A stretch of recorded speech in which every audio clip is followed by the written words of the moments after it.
आताची सर्वात मोठी ब्रेकिंग न्यूज आपण पाहतोय। महाराष्ट्राच्या राजकारणातून एक अत्यंत दुःखद बातमी समोर येते।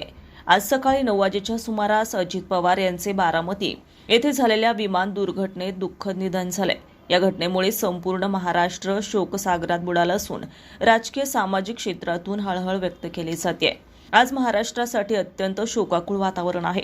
राज्याच्या सार्वजनिक जीवनात मोठी पोकळी निर्माण करणारी घटना आज घडून गेली आहे। या दुःखद घटनेनंतर सर्व स्तरातून श्रद्धांजली अर्पण केली जात असून वेल्हे तालुक्यातील पुणे जिल्हा मध्यवर्ती सहकारी बँकेचे माजी चेअरमन आणि विद्यमान संचालक रेवणनाथ दारवटकर यांनी भावनिक शब्दात आपल्या भावना व्यक्त केल्या आहेत। महाराष्ट्राने आज एक नेतृत्व, एक आवाज गमावल्याची भावना व्यक्त होत आहे।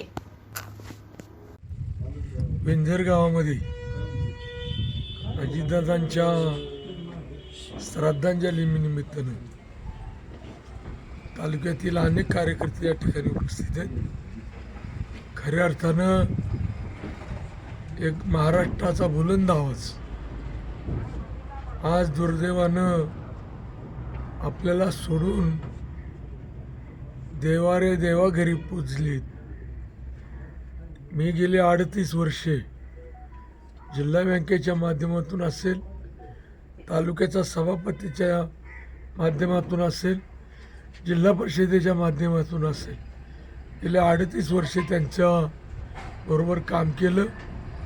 अतिशय जलद निर्णय आणि अतिशय एक प्रकारे मदत जर शेतकऱ्यांनी किंवा कोणी कार्यकर्त्यांनी मागितली योग्य असेल तर त्या क्षणी निर्णय घेऊन त्या मागणीला पाठिंबा मिळायचा, मागणीला मदत व्हायची, असा राज्यातला नेता, धुरंधर नेता आज आपल्यातून सोडून गेलेला आहे।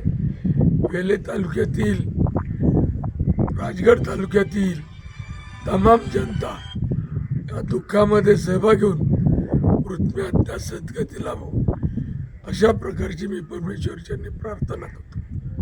धन्यवाद।